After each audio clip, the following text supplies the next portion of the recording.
भारत माता की वंदे। भारतीय जनता पार्टी।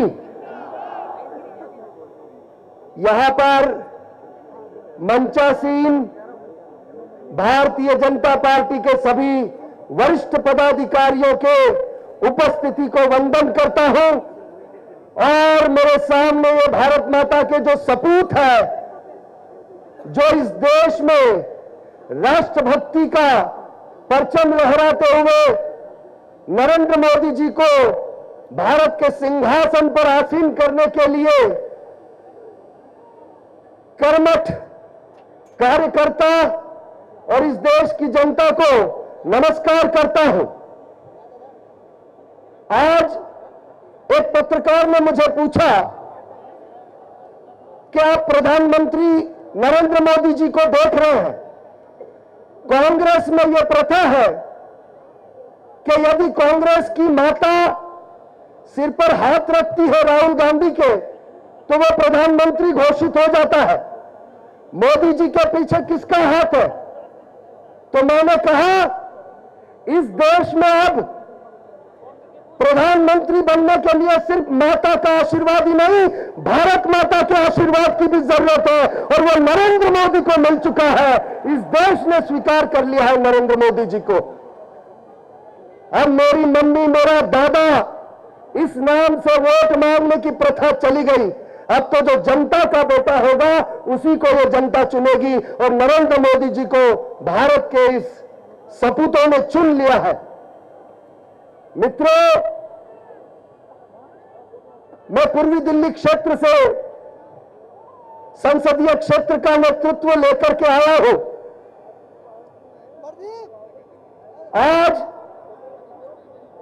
ये जो 10 अप्रैल का चुनाव है, यह सिर्फ चुनाव ही नहीं, अब एक युद्ध भूमि, रणभूमि बन चुका है। और इसमें इस चुनाव को केवल कोई नेता या पार्टी ही नहीं, बल्कि इस भारतीय जनता पार्टी का हर कार्यकर्ता और इस देश का हर वो व्यक्ति लड़ेगा जो इस देश से प्रेम करता है और इस देश को विश्व गुरु के पद पर देखना चाहता है। मित्रों, जब पूर्वी दिल्ली की बात करता हूं, वहां नेतृत्व की कमी रही है हमेशा।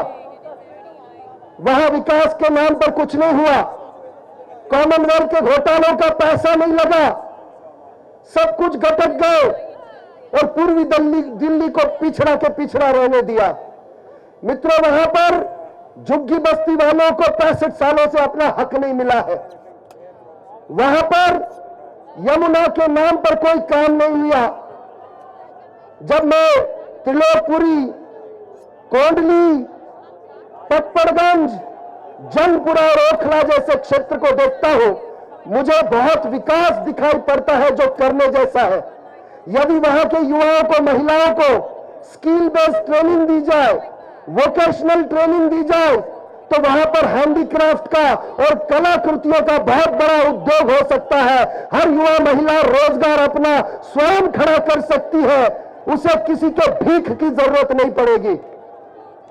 आप रोटी देने की बात करते हो, इस देश में केवल भूखे को रोटी की जरूरत नहीं है, मौके की जरूरत है। नरेंद्र मोदी जी कहते हैं, मैं रोटी नहीं बांटूंगा, रोटी कमाना सिखाऊंगा ताकि मेरा युवा आत्मसम्मान से इस देश में जी सके। मुझे किसी की भीख नहीं चाहिए मित्रों, भीख नहीं चाहिए। जब मैं लक्ष्मी नगर के क्षेत्र को देखता हूं मित्रों, वहां सीए की कोचिंग क्लासेस चलती है। राजस्थान के कोटा शहर जैसे एजुकेशनल हब बन सकता है। जब कृष्णानगर, गांधीनगर को देखता हूं, बहुत बड़ा फैशन हब बन सकता है। जब मैं विश्वास नगर को देखता हूं, कॉपर का एक बहुत बड़ा हब बन सकता है, कॉपर इंडस्ट्री का। और जब मैं शाहदरा को देखता हूं, केबल इंडस्ट्री का बहुत बड़ा हब बन सकता है। मित्रों, मुझे किसी ने कहा कि यह विकास की बात आप कर रहे हो, इसका प्रमाण क्या है? यह आपका चुनावी वादा तो नहीं? मैंने कहा, मित्रों, मैं अध्यात्म के क्षेत्र से आता हूं। पहले प्रवचन देता था, अब वचन देता हूं, और वचन यह देता हूं कि आने वाले 10 तारीख को बस आप एक दिन के लिए जागना, और उसके बाद आने वाले 5 साल ये महेशगिरी आपके लिए जागेगा। ये वादा रहा। बहुत बहुत धन्यवाद। भारत माता की जय।